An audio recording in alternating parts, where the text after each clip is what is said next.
everyone! It's Amy Grace and welcome back to my channel. So marami akong mga nare-receive na questions about sino ba talaga ang magpiprint ng mga airway bills. So kung isa kayo doon sa mga nagtatanong doon, just keep on watching.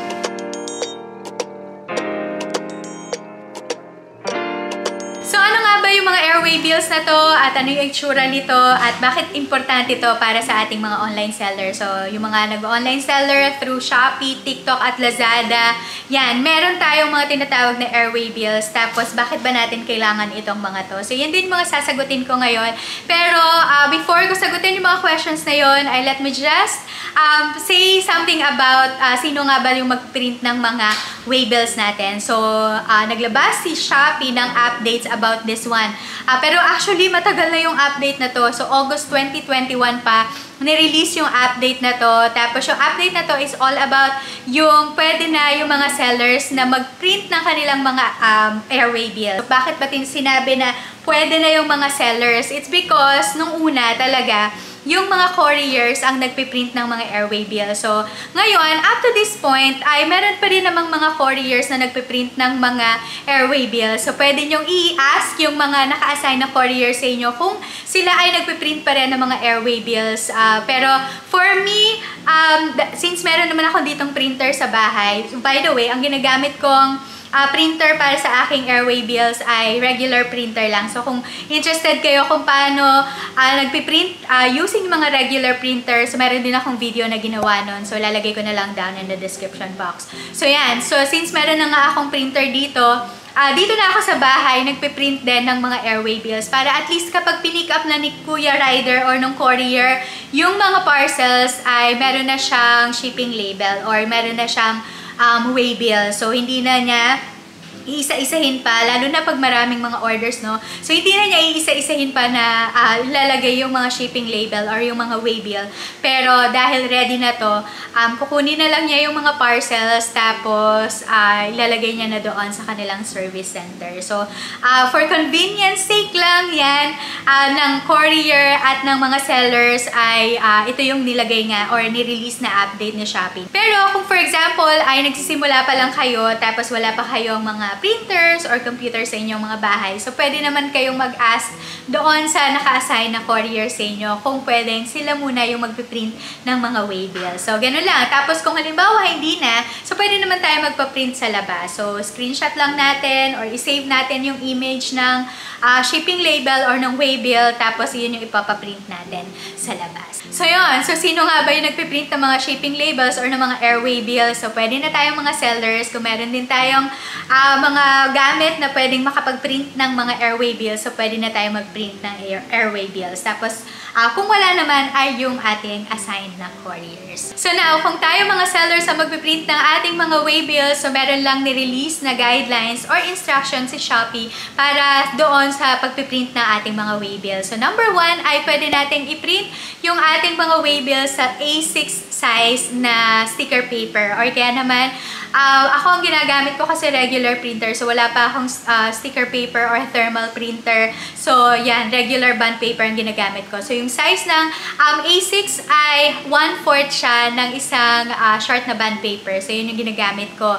Now, kung meron naman kayong mga sticker paper, pwede din yon for as long as hindi magi-smudge yung sticker paper nyo or yung ink ng printer nyo. Kasi hindi talaga may scan ni Rider yung waybill kapag nag-i-smudge yung paper, yung sticker paper natin or yung ink ng ating mga printer. Tapos, mas advisable or ina-advise talaga ni Shopee na gumamit tayo ng mga thermal printer kasi yung thermal paper ay hindi talaga siya nag-i-smudge or kahit mabasa ito ng tubig ay hindi siya talaga mabubura. So, yun yung importance naman ng thermal printer, no? Pero since wala pa akong thermal printer, yun ang ginagamit ko. Tapos, binabalutan ko na lang ng scotch tape para hindi siya mababasa or para hindi masisira basta-basta yung airway bill ko. Another thing ay kailangan natin i-secure yung ating mga waybills kapag nandun na sila sa pouches. Now, merong mga pouches na meron silang pocket. Kung nakakita na kayo nun, meron silang pocket. Tapos, doon ini-insert ngayon yung mga waybills natin. Pero yung mga J&T na mga pouches, wala silang pocket. So, ang ginagawa ko ay yung ginugupit ko yung airway bill, tapos nilalagyan ko siya ng scotch tape para at least ay secure na secure talaga yung waybill ko. So, hindi siya mawawala, hindi siya mapupunit, at hindi rin siya mababasa. Kasi nga, walang pocket yung mga pouches ni JNT. And then last thing ay kailangan lang nating sundin yung format ng mga shipping labels or ng mga waybills. By the way, hindi nyo naman na kailangan talagang mag-design pa ng mga shipping labels or ng waybills kasi nakaset na kay Shopee yon. So once na-arrange natin yung ating shipment, ay pwede na nating i-print yung ating mga waybills. So nandun na lahat nun. So kung curious kayo kung anong itsura ng shipping label or ng airway bill, so eto siya. Yan, eto siya. Yan sa mga screen nyo. Tapos ano ba yung mga nakalagay sa ating mga airway bills?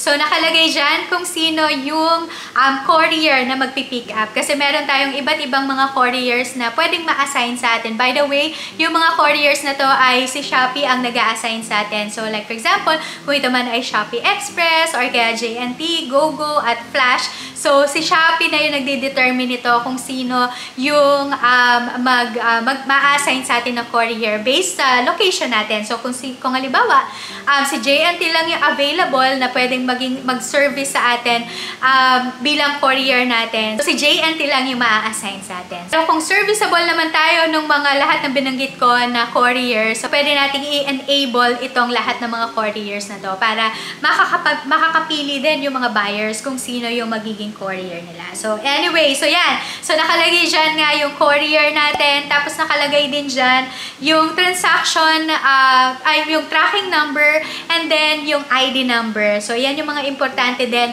na kailangan nandun sa waybill, which is by the way, nakaset na to. So hindi na natin siya kailangan pang i-edit, hindi na natin siya kailangan pang gawin. So yan. Tapos nakalagay din dyan yung buyer address. So importante na kumpleto yung buyer address. Well, hindi naman ma-check out talaga ni buyer yung kanyang order kung hindi naman din kumpleto yung information niya about doon sa address. And then, nandiyan din nakalagay yung seller information. So, make sure lang na tama yung ating mga pickup address para mag-proceed din talaga yung order ni buyer. So, tapos, meron diyang nakalagay din na QR code. So, yung QR code, ito naman yung i-scan ni Kuya Rider kapag pinick up na yung mga orders natin. Tapos, nakalagay dyan yung quantity, yung order date. Tapos, meron diyang nakalagay actually na delivery attempt, tapos return attempt. So, delivery attempt, meron lang siyang 2 beses. So, like for example, hindi available si buyer on that day. So, ilalagay yan, ino-note lang nung rider or nung magde-deliver sa kanya na unsuccessful siya dahil wala yung sa location yung buyer natin. So, ang gagawin niya, kinabukasan ay i-deliver niya ulit yung parcel. Now, pagka pangalawang beses tas wala pa rin si buyer, that's the time na i-return na sa ating mga sellers yung mga orders na binili sa atin ng mga buyers. So, yun tinatawag na RTS. Meron diyang nakalagay na return attempt. Now, 2 beses lang din yung return attempt. So, the first time na wala tayo, i-reschedule din ni Kuya Rider yung pag-return sa atin. And then, pag pangalawang beses na wala pa rin tayo doon sa location, yan. So, hindi na natin makukuha yung ating mga parcels or yung mga in-order sa atin or yung mga nag-return sa atin na mga orders. So, diba? So, pero at least generous pa rin naman si Shopee dahil may 2 attempt pa rin for delivery and for return. So, yan yung itsura ng ating shipping label or ng ating airway bill. Meron ding mga nagtatanong no na bakit hindi ko ma-print yung aking airway bill? So, ano bang nangyari? Ano bang problema? So, merong mga ganong questions. So, 3 actually yung possible na issues kung bakit hindi natin ma-print yung ating mga waybill. Number 1 ay yung parcel dimensions natin ay hindi siya naka-include doon sa ating product listing. So, ibig sabihin lang, hindi natin nalagay yung mga dimensions ng product natin. So, like for example, ano ba yung length nito, ano yung width, ano yung height, tapos ano yung weight. So, yan, hindi natin siya nalagay. So, importante kasi talaga na malagay natin itong mga to. So, nabanggit ko to, actually, last video ko. So, panoorin nyo na lang yung video na yon after this video. So, lilink ko down in the description box. So, yan, importante na nandun yung ating mga parcel dimensions. Tapos, importante din na accurate talaga yung mga dimensions ng ating mga product listings. Number 1. So, number 2 naman na issue ay hindi kompleto or inaccurate yung address ni buyer or kaya naman ni seller. So, merong mga buyers sa akin, ako na-experience ko yun, may mga buyers na nagme-message sa akin na hindi ko po ma-check out out yung mga orders ko sa shop nyo. So, ano kaya yung problema? Ano po yung pwede kong gawin? So, ina-advise ko na lang sila na i-check nila yung kanilang mga address. Kasi sometimes, inaccurate or hindi complete yung kanilang address. Kaya, hindi talaga sila makapag-check out or makapag-order dun sa aking shop. Tapos, make sure din naman na tama yung ating address. Kasi, hindi talaga din magpo-proceed yung kanilang mga orders kung mali yung ating address or inaccurate yung ating address. So, make sure lang na complete yung information ng ating mga address or lalo na nung pick-up address natin para at least alam nung rider din kung saan tayo or kung saan ipipick up yung mga order. So, that's number 2. Then, since sinabi ko na rin naman yung pick-up address, yun yung number 3 na issue.